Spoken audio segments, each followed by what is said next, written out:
Assalamualaikum warahmatullahi wabarakatuh. Jumpa kembali dalam pembelajaran IPA kali ini.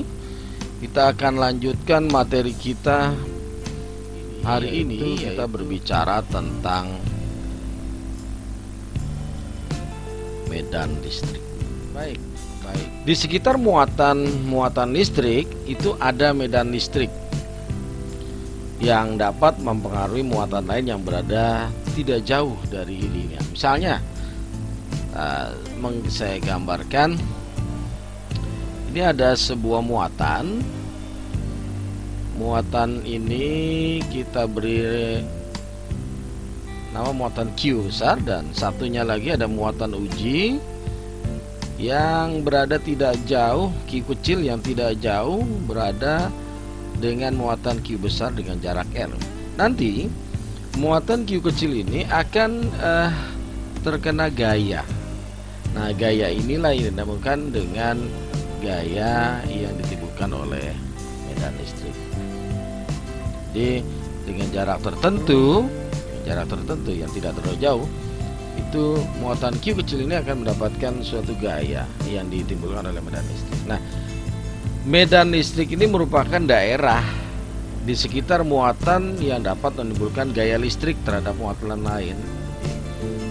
Jadi bisa dikatakan daerah di sekitar muatan yang dapat menimbulkan gaya listrik terhadap muatan lain. Jadi ini ada muatan lain Q kecil terletak di daerah yang masih dipengaruhi oleh gaya listrik Q besar. Nah, inilah di daerah inilah yang dinamakan dengan daerah atau medan listrik. Ini masih termasuk dalam medan.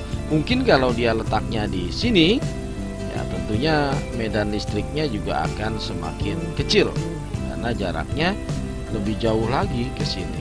Nah, gitu ya. Jadi semakin dekat muatan uji itu dengan satu muatan yang besar, itu nanti juga akan semakin besar gaya medan listriknya. Oke, seperti itu medan listrik. Dan medan listrik itu disimbolkan dengan huruf E ini. Baik, kesimpulan yang bisa kita berikan saat ini adalah medan listrik, gitu ya. Medan listrik itu adalah daerah di sekitar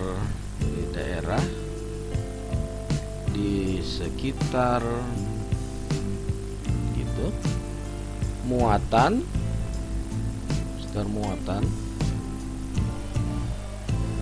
yang dapat menimbulkan atau yang masih dipengaruhi oleh gaya listrik. Itu namanya medan listrik. Jadi kalau dia masih dipengaruhi, di daerah ini masih dipengaruhi oleh gaya listrik ini, muatan Q ini masih dipengaruhi oleh muatan Q ini, berarti dia masih berada dalam medan listrik. Tapi kalau misalnya di daerah yang sudah tidak ada lagi pengaruh muatan listriknya, maka dia di luar daerah medan listrik. Oke, sementara bisa kita simpulkan seperti itu. Nah, medan listrik ini itu bisa digambarkan dengan serangkaian garis-garis gaya listrik. Nah, untuk muatan positif, itu garis-garis gaya listriknya mengarah ke luar, ya. Ini untuk yang positif. Sedangkan untuk yang negatif itu garis-garis gaya listriknya mengarah ke dalam. Oke, mengarah ke dalam. Inilah ya yang membedakan garis-garis gaya listrik pada muatan positif dan negatif. Sehingga jika antara positif dan negatif itu didekatkan, maka akan tercipta garis-garis seperti ini, garis-garis gaya listrik yang benar. Ya, garis-garis gaya listriknya dari positif menuju ke negatif. negatif. Nah, begitu. Jadi ini ke atas keluar gitu ya. Oke. Dan yang ini semuanya menuju masuk ke muatan yang negatif. Bisa kita lihat di sini. Nah, seperti ini. Jadi jika disatukan garis-garis dari medan listrik antara dua muatan positif dan negatif seperti ini. Oke, baik.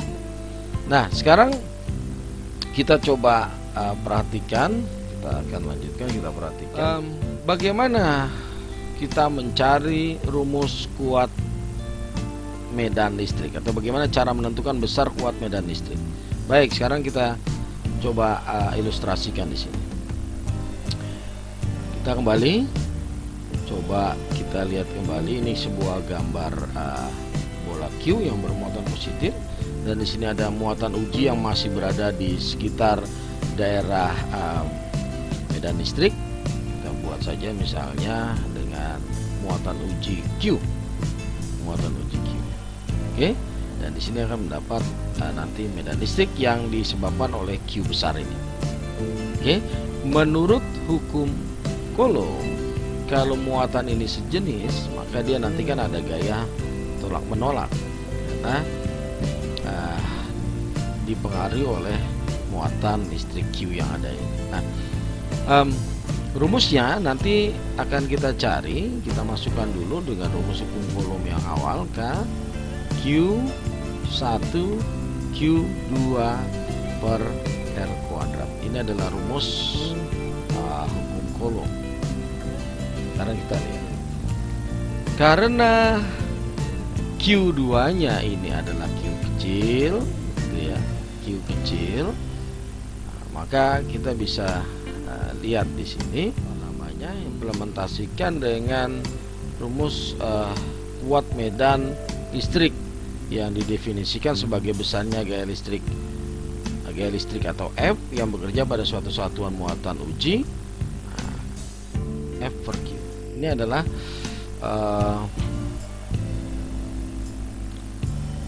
rumus daripada kuat medan listrik.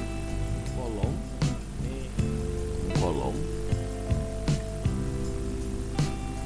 Dan ini adalah rumus kuat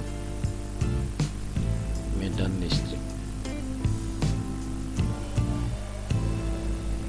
Gitu ya. Nah, sekarang bagaimana hubungan antara hukum Coulomb dan rumus kuat medan listrik? Kita coba substitusikan antara kedua rumus tersebut.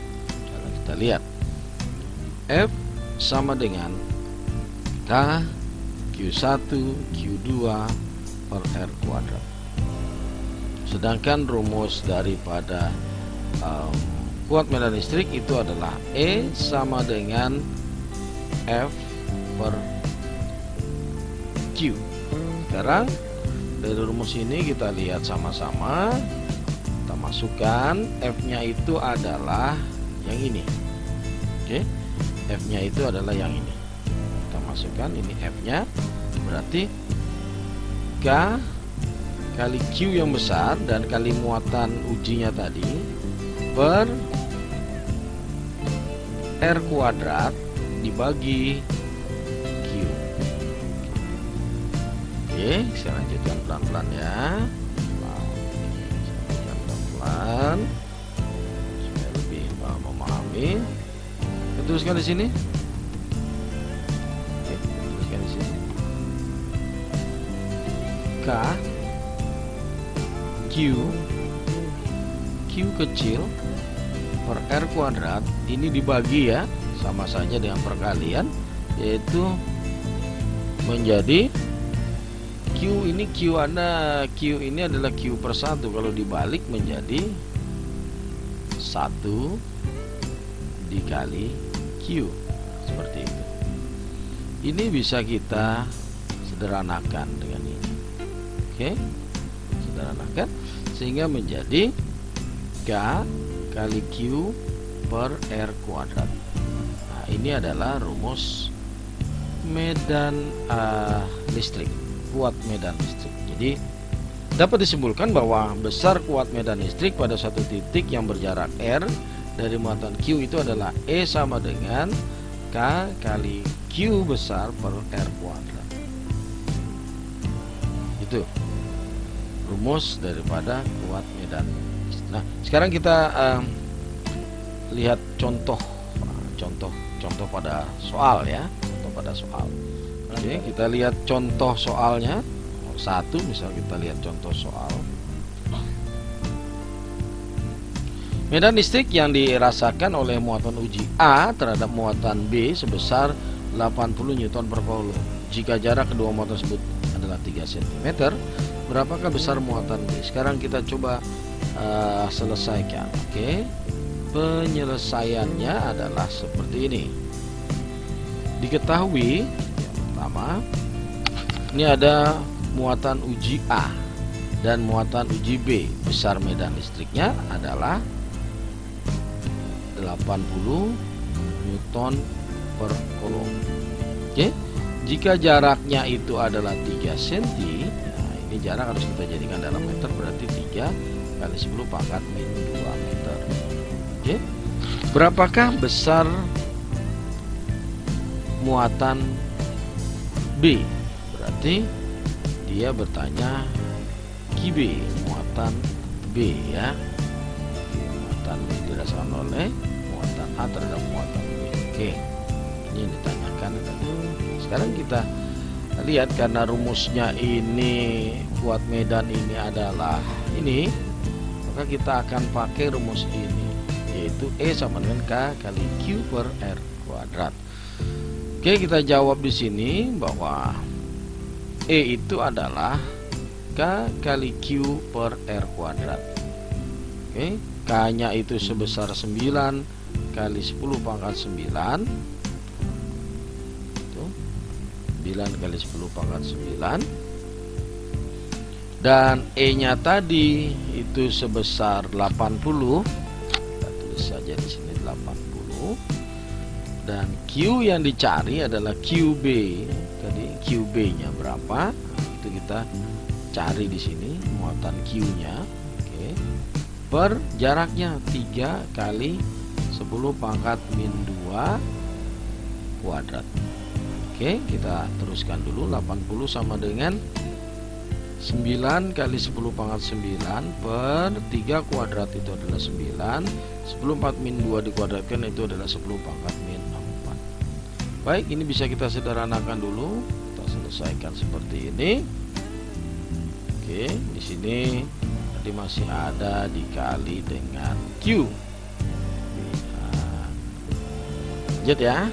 Lanjut. Kita lanjutkan. Oke. Hasilnya adalah 80 kali QB kali 10 pangkat 9 kali 10 pangkat 4. Itu karena kita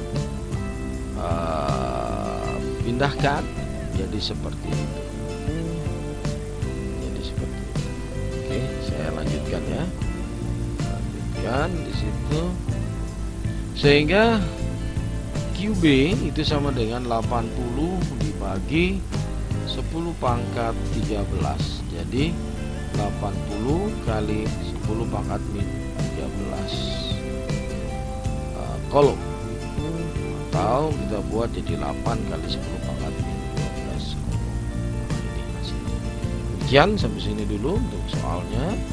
Kita akan teruskan kembali pada soal yang berikutnya. Mohon dipahami dulu sampai sini.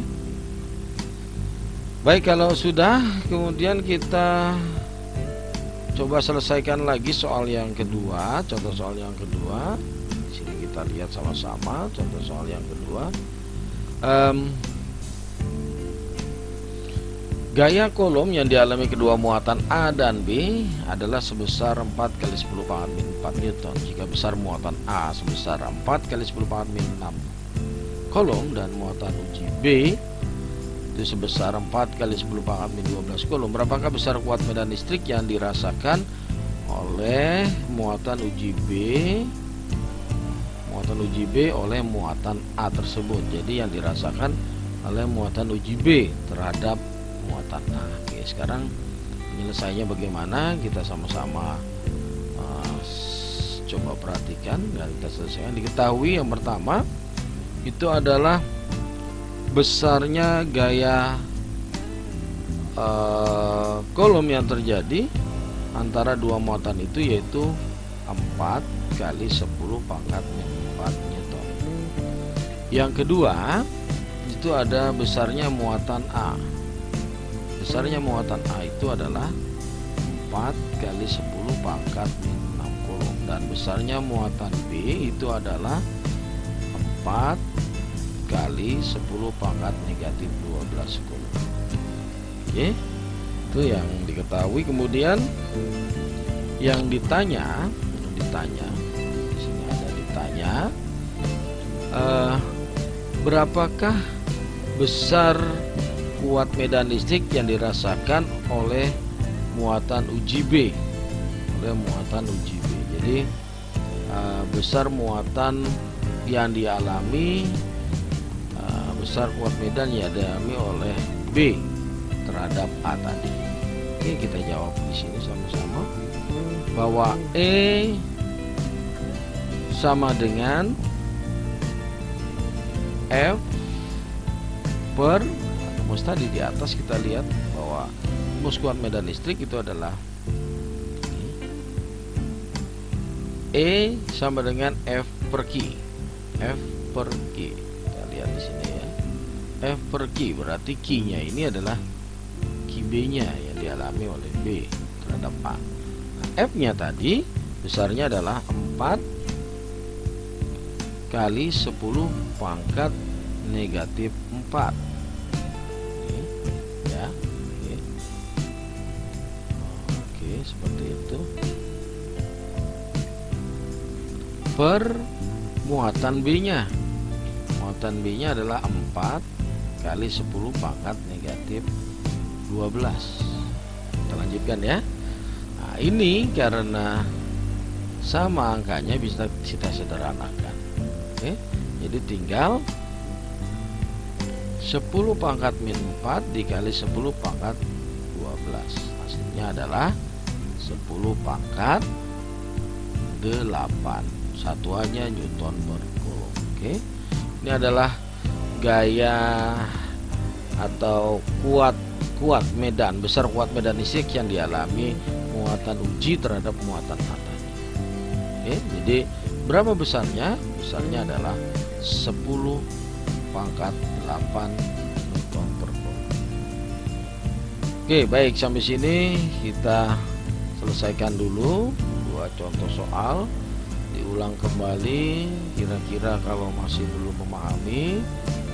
Oke, kita cukupkan dulu di sini. Kalau ada pertanyaan silakan, kalau belum jelas bisa diulang kembali materi yang sudah disampaikan di sini tentang medan listrik dan rumus daripada kuat medan listrik yang kita hubungkan dengan rumus hukum Coulomb.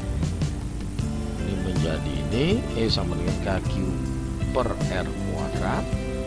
Itu jadi seperti ini, dan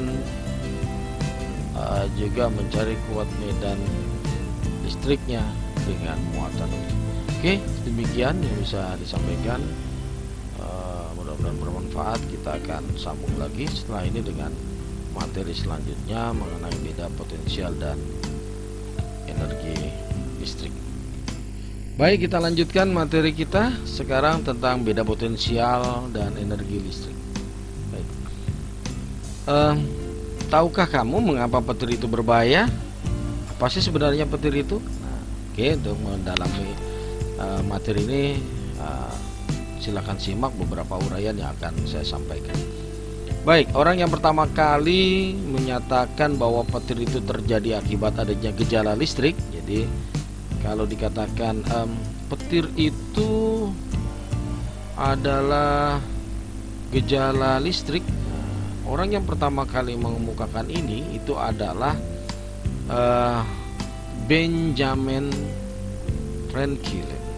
Jadi Benjamin Franklin ya, Franklin. Nah, beliau hidup di tahun 1706 sampai dengan 1790. Inilah orang yang pertama kali bahwa petir itu adalah gejala kelistrikan. Nah, petir itu adalah kelihatan cahayanya yang muncul akibat perpindahan muatan negatif atau elektron antara awan yang satu dengan awan yang lain. Jadi beliau mengatakan demikian, mengemukakan beliau demikian. Jadi kalau di udara ada satu awan, ada awan lain, ya, kami awan. Di sini ada awan yang banyak mengandung proton, dan di sini ada awan yang banyak mengandung elektron. Nah, itu saling mendekat, maka nanti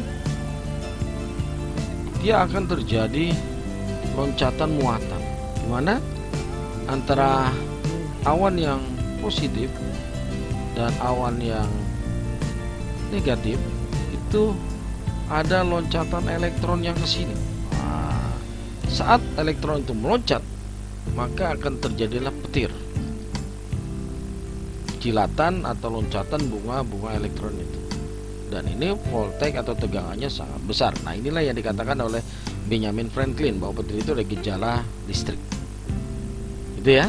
Jadi sampai dia seimbang baru tidak terjadi lagi loncatan-loncatan elektron.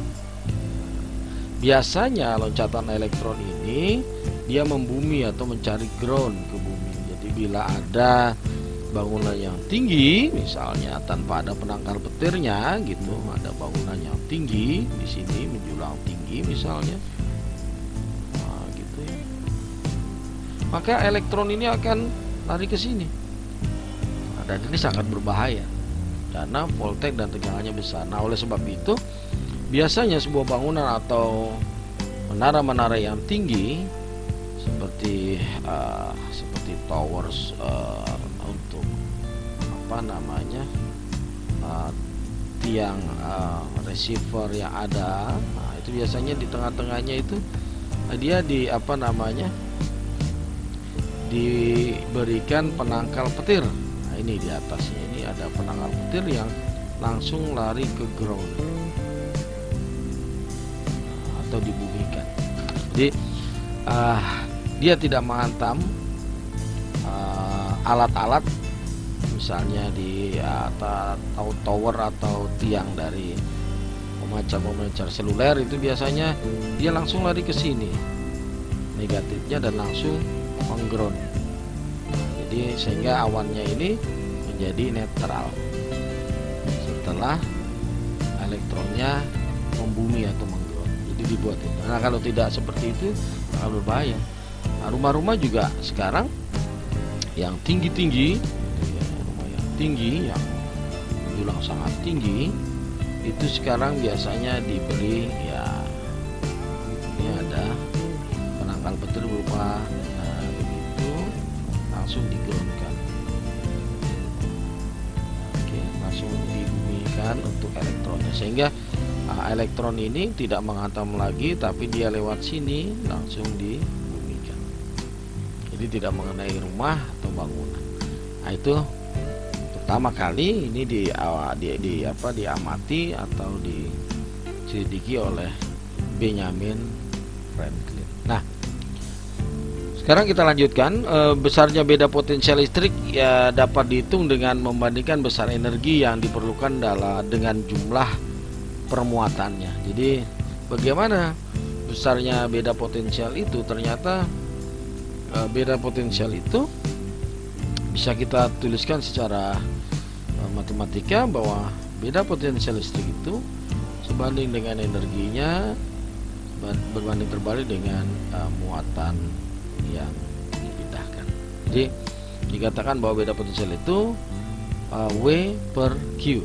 Oke, dari rumus ini mungkin kalian semua sudah hafal dengan rumus ini ya, dengan rumus alat bantu segitiga ini. Jadi kalau ditanya W-nya ini kita tutup V-nya kita tutup.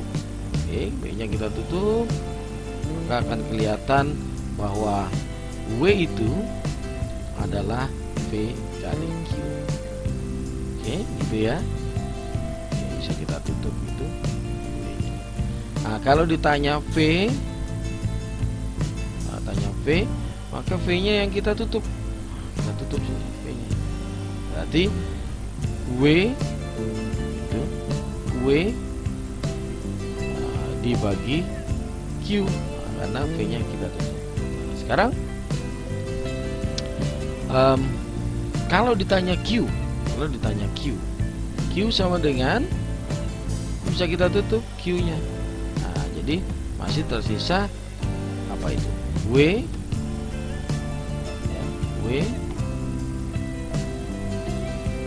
per V. Oke, itu caranya menggunakan alat bantu segitiga tadi. Jadi yang mana yang itu yang ditanyakan kita tutup,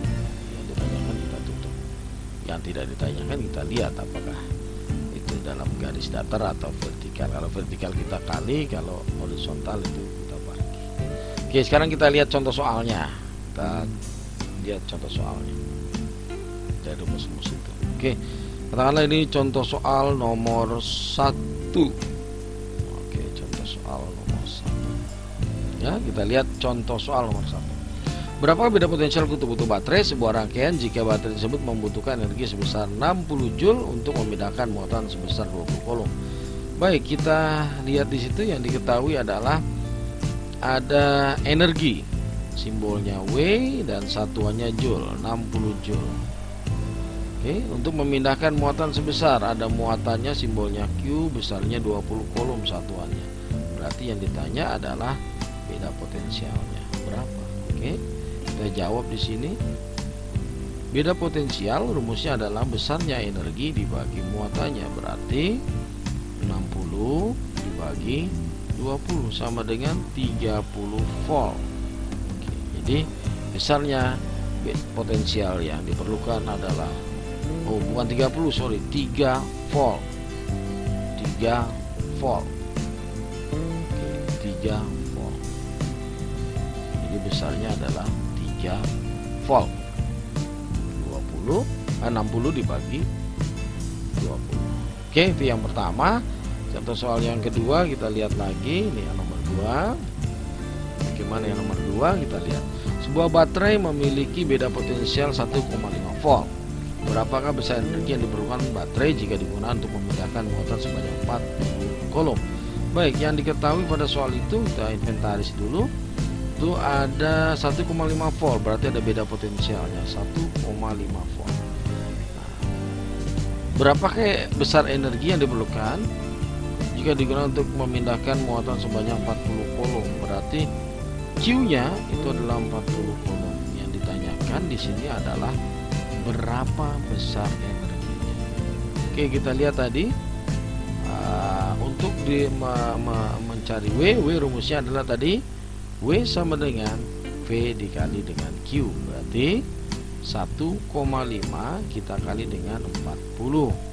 Oke, 15 kali 4 itu adalah 60 Joule. Oke, jadi ini bisa kita coret nolnya, komanya hilang, jadi 15 kali 4 itu adalah 60 Joule. Oke, kira-kira sampai sini dulu untuk beda potensial dan energi listriknya. Oke, kalau kurang jelas dilihat kembali tayangannya, bagaimana cara mengerjakannya. Itu dilihat kembali soalnya, rumus-rumusnya yang bisa kita selesaikan beda potensial dan energi listriknya seperti apa. Oke, demikian yang bisa sampaikan, semoga bermanfaat. Tetap semangat dan bertemu kembali nanti di materi selanjutnya.